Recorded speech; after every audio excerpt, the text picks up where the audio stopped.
Right. Can you hear me?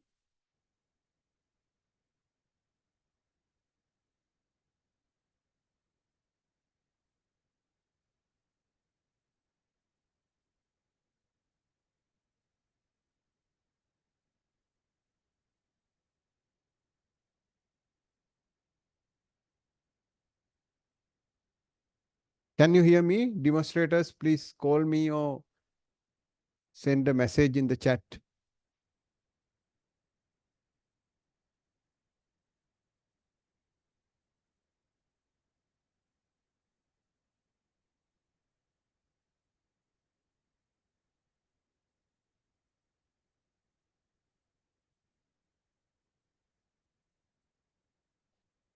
No response.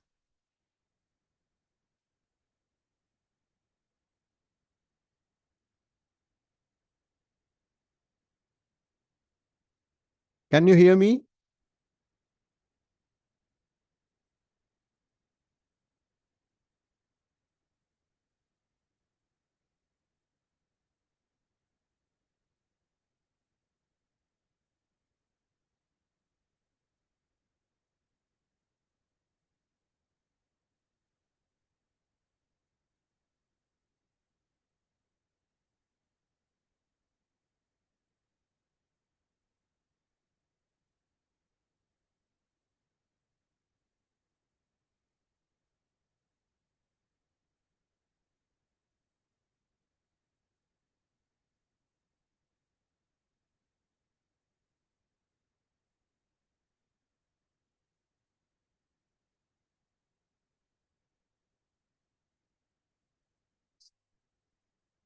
So demonstrator or somebody in the lecture hall, please call me or send me a message.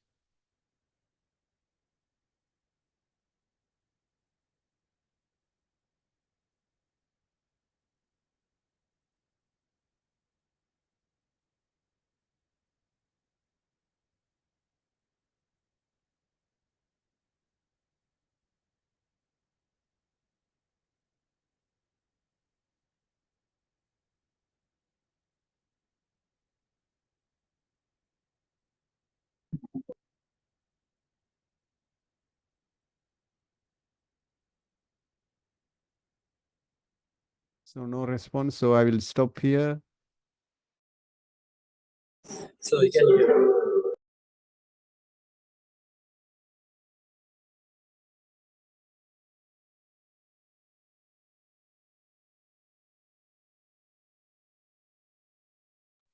So we can hear.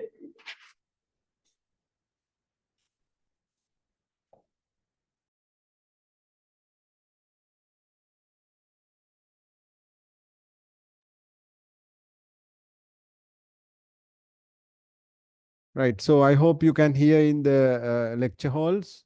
It's very confusing to conduct lectures like this. I don't know whether I am talking to just a screen. Right. So I can see some students log in, but of course they can hear. But the system in the NFTH, is it working? Yes, so it's working. Okay, good, Lecture. good. Okay, so right. So this lecture is about excitation contracting coupling, and it's a short lecture. Uh, so these are the ILOs. You can read them leisurely. So basically, in previous lecture, I mentioned about the what happened in the myocardium. Oh, electrical changes in the myocardial cells, right? Depolarization and repolarization, and this curve basically I describe in the related to myocardial cells, right? And of course, I explain the depolarization of in the pacemaker cells. So in the myocardial cells, this electrical activity will occur. And here I told about the calcium influx in this area, right? So in this lecture, I will explain what happened associate with this electrical activity, some muscle, inside the muscle, some mechanical event will occur. So this is basically electrical event and contraction. So this curve is the mechanical response. So associate with this electrical activity, muscle will contract, or basically we can call mechanical response, right? So basically we are talking about this electrical response and the associated mechanical response, right? So key key ion that linking this electrical activity and mechanical activity is the calcium ion, right? So calcium influx will initiate some contractions or actin myosin interaction. Probably you of course you learn in the foundation module, inside the muscles we have actin and myosins. They will interact each other for the contraction of the muscle, right? So this interaction of course will occur in the cardiac muscle, myocardial cells, and that will we will discuss that in this lecture. And of course, I try to explain this one in previous lecture also. So in the essay note, this is the electrical activity. And then atrial muscles, we can say this is the electrical activity. And in the ventricle muscles, we have this typical myocardial cells electrical activity, right? So this electrical activity, basically, this is depolarization. So depolarization means some sort of some amount of electricity will move across the membrane, right? Polarity change. That means some electricity will generate. So in repolarization, this part, that also some electricity will generate, repolarization, right? So basically this depolarization and repolarization will generate some electricity inside the muscle.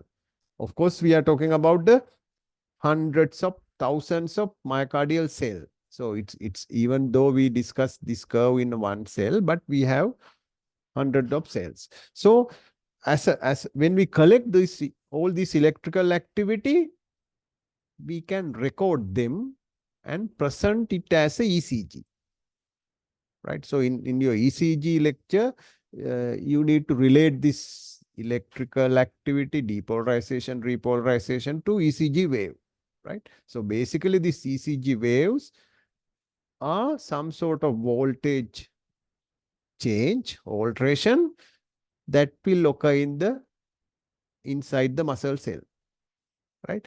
Of course, together with that electrical activity, some mechanical event will occur, and that part I will discuss today, right? So calcium, as I mentioned earlier, that is the key ion. When with the depolarization actually during the repolarization process, calcium influx will occur. So some calcium will enter into the myocardial cells, and T-tubular system or T system is important to transport this calcium in throughout the cell, right?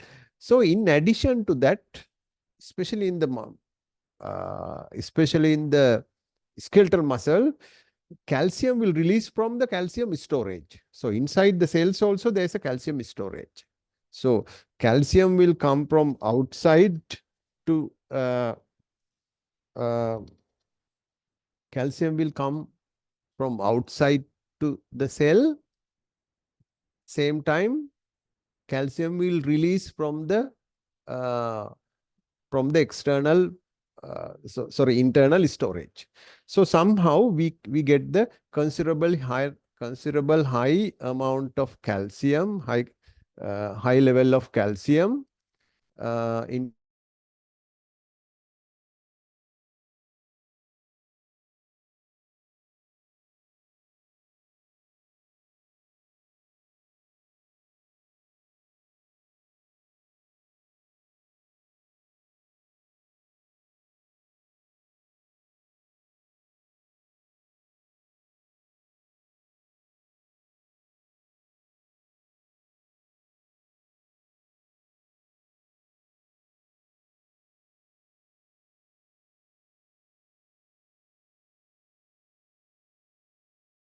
Right. Sorry about that. So, so this calcium business. So here the same diagram that I used in the previous uh, lecture. So here we have this is basically myocardial cell, myocardial cells and T-tubular system. So when with the entering of calcium will enter into the cell. This is we can call calcium ion channel, and this calcium, large amount of calcium can enter into the cells because of this T-tubular system. And of course, some calcium can come from the storage, and so availability of high calcium with the each depolarization of the myocardial cells, right? So this is diagram of T-tubular system. So this tubular system is extend heavily inside the myocardial cells, right? And then what happened? Actin and myosin. I'm sure you learn in the advanced level, and of course you learn in the foundation module. We have actin and myosin. So basically, when the muscle contract, there should be some sort of interaction between actin and myosin, right? So this interaction is initiated by the calcium, right? So in this T-tubular system, and this is we can call this is in the resting situation, and when this is active or with the depolarization, calcium enter. So when this calcium enter, calcium bind with some special protein in this complex, that is we call troponin C. So calcium bind with troponin C. When the calcium bind with troponin C, it will expose myosin binding site on the actin. So basically we have actin myosin, right? So these are actin and myosin interactions. So this is myosin and these are actin. So these are actin. So on actin, there's a myosin binding site. Let's say this site, right? So when the calcium enter, calcium bind with troponin, then it will expose the myosin binding site, that can call this place, and then myosin can bind with the actin, right? So basically what we need to myosin binding with the actin, right? Without calcium, myosin cannot bind with the actin because the site is covered with, let's say, with something. We need calcium to do that, right? So then what happened in this diagram? Again, you can see actin myosin, right? So this is actin, myosin head, and covered with calcium. So here calcium bind, and then site will expose. So actin and myosin interaction, no binding will occur, right? So when actin bind with myosin, some sort of some alteration will occur in this cross bridge we call power stroke. This type of movement, with here it bind, and then this type of movement will occur. Some sort of rotation, right? Myosin cross bridge rotate toward the center of sarcolemma, and that rotation we call power stroke. So that is the action, right? So that is the action that will contract the muscle, right? So actin myosin bind, and power stroke will occur. That is some sort of rotation. Here you can see some rotation, and that will make contraction of the muscle, right? So that contraction will make a contraction of the heart. Of course, it's not one muscle, it's not one myosin, it's not one actin.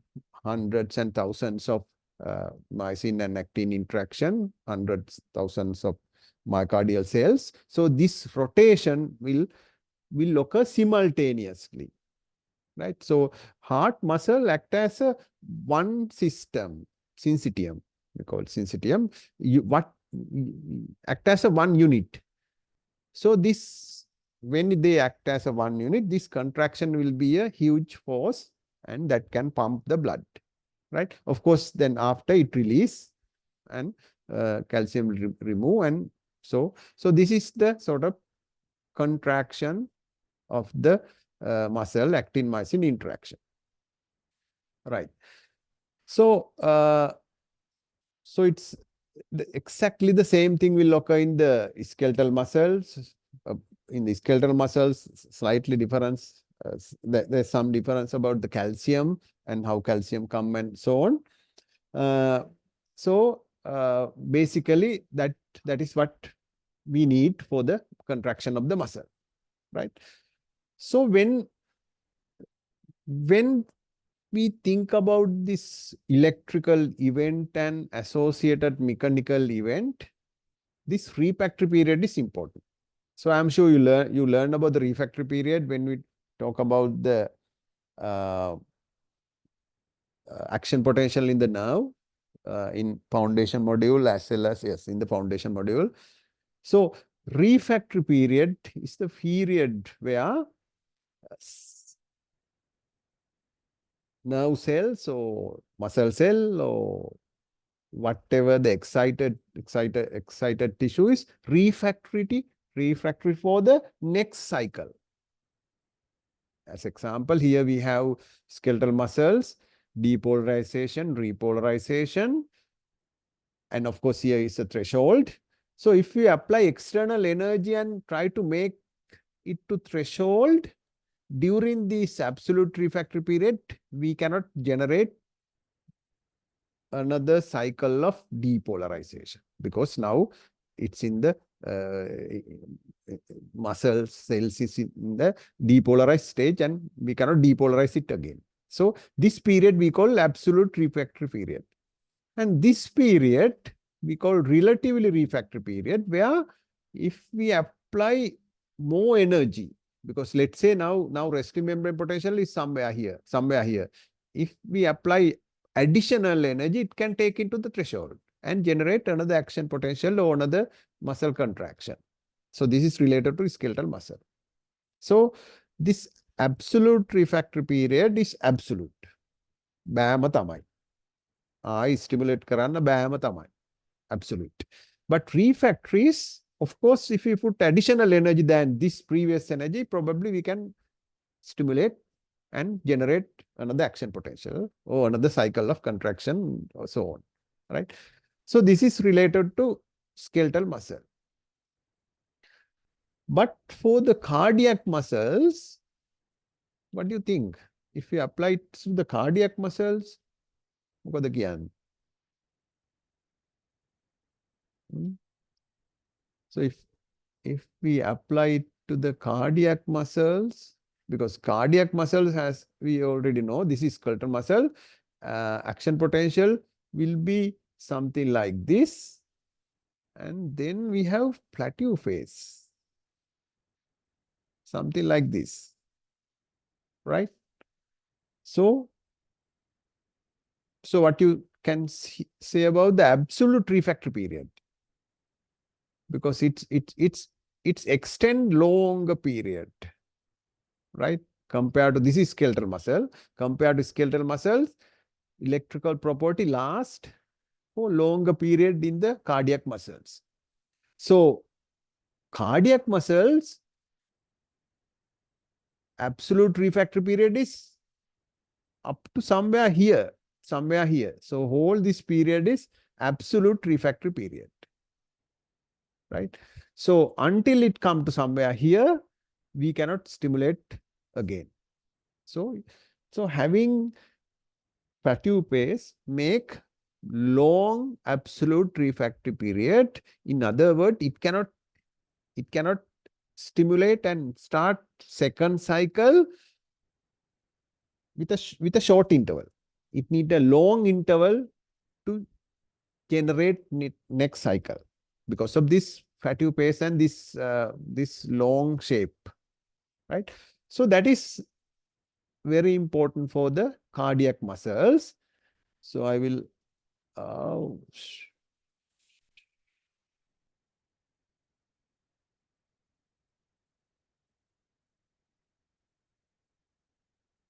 I want to remove this.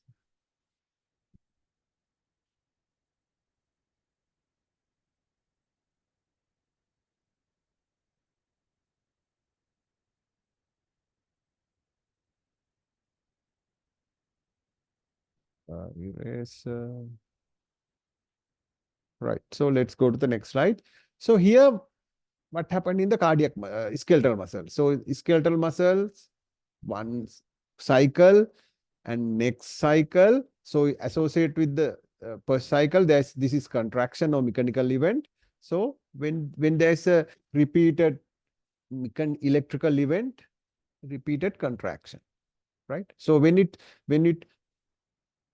they come very close like this, more and more contraction, and it's like when before one contraction really finish. So this is the electrical event and this is mechanical event. This is the contraction.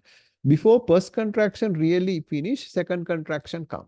And here you can see it's continuously contracting because electrical event will occur frequently and there's no time for relax the muscle.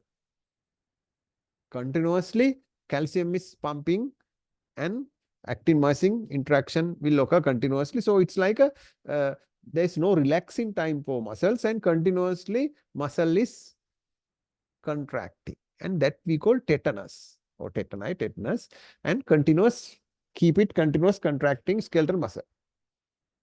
For skeletal muscles we can do, and so finally this type of smooth tetanus will occur and continuous contraction will occur. For the cardiac muscles, is it possible?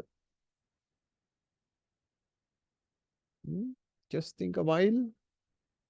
Since you cannot answer, for the cardiac muscle, is it possible? Because in the cardiac muscle, this is prolonged.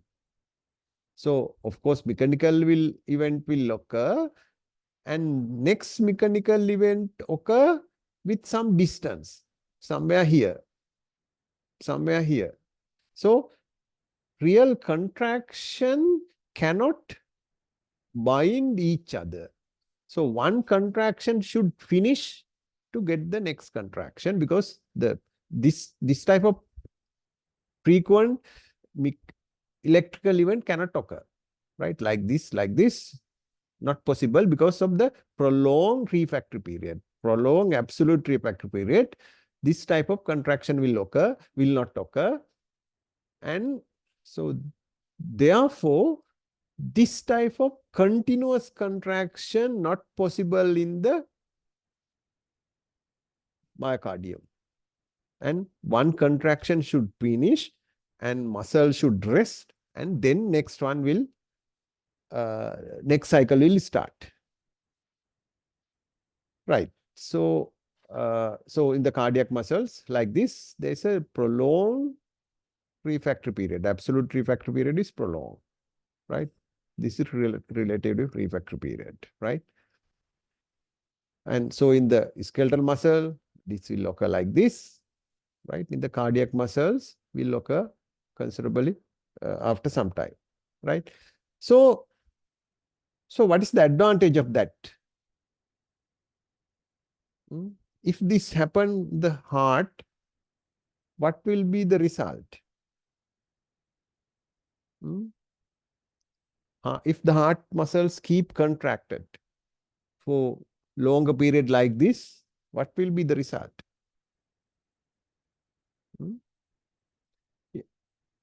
As you can understand, always in between contraction, heart or ventricle should relax to fill the blood. When the ventricle relax, ventricle will fill, and then contraction will push the blood, right? So from atria, blood should come to the ventricle, ventricle should fill with blood and then should contract, right? So always relaxing time is very important to fill the blood. Blood should come from atria and then push to the aorta or pulmonary artery with the contraction. So if it is keep contracted, there's no time to fill the blood. If there's no filling the blood, no blood to come out. And so we won't get the blood out if this happened in the cardiac muscle. So this tetanus is not possible in the cardiac muscle, and this is possible only in the skeletal muscle. So that is the advantage of having long refractory period and having this plateau phase that will operate through the, because of the calcium ion, right? Read leisurely, understand this, the importance of this concept, right? So then about the rate of the heart, SA node might generate very high heart rate, very high rhythm, very high rate. But AV node, that's the place that I mentioned, the most delayed place for the conduction. And because of that delay and long refractory period, it can transmit impulses on maximum rate is to 230 impulse per minute. Right? Of course, we know the heart rate is between 60 to 100 normally, but when we running or exercise, so when we doing extra activity, it increase. You will learn it later. But in extreme case, it can increase 200 or more. But even it increase beyond that, AV node has a limiting point. It will not allow to conduct rate more than 230 impulse per minute. Of course, that also very high rate. So therefore, always the rate is limited, and that will allow some filling time.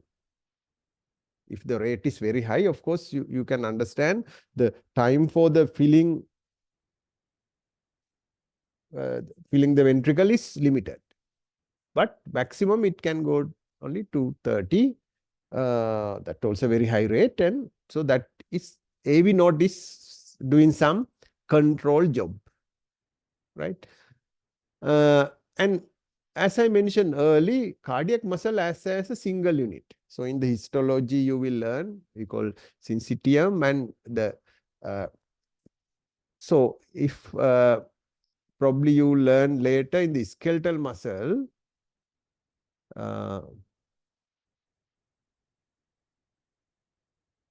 change the point.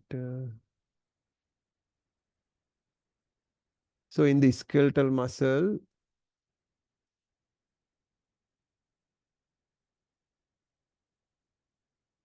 in the skeletal muscle,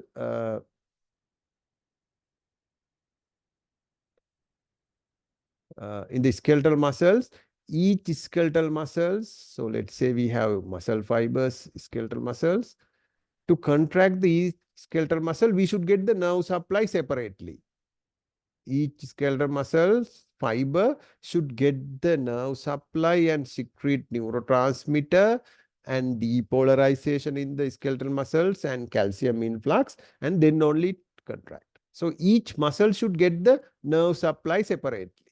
But heart muscles, it's not like this. Arrangement is like this, right? So you will learn in histology,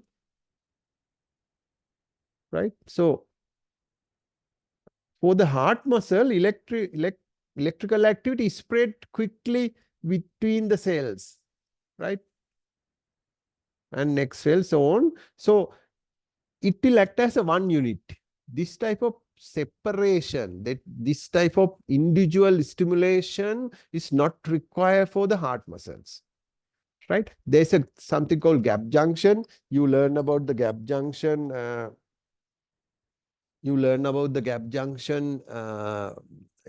hope you learn in the foundation module. There's some sort of communication windows between cells. So we have large amount of gap junction in the myocardial cells, and so they will allow passing electrical activity between cells. So basically, these muscles will act as an individual muscle, but heart muscles act as a one unit when it contracts, right? So that is very important. Therefore, we can give a good force and maintain it, act as a one unit for the heart muscles, right? So that is one thing you need to understand when we talk about the mechanical event of the heart. Right. So that is what I want to explain under this lecture. So read about this. This thing is important. This event occur, actin-myosin interaction and the power stroke and relevancy of calcium, and you can read this leisurely. So relevancy of calcium for this interaction, and of course structure T tubular system is important for the contraction. Read about that, and finally it will act as a one unit. Then whole ventricle can really act as a one unit. Electrical activity is spread through the conductive system. So electrical activity will jump from one cells to other, and that way it will make as a one unit, especially compared to skeletal muscles, right? So refractory period, absolute refractory period will prevent development of tetanus, and that will prevent keeping continuous contraction of the myocardial muscles, right? So that is what I want to discuss. Of course, it's a short lecture, 30 minutes, and right. So okay, so I will stop here.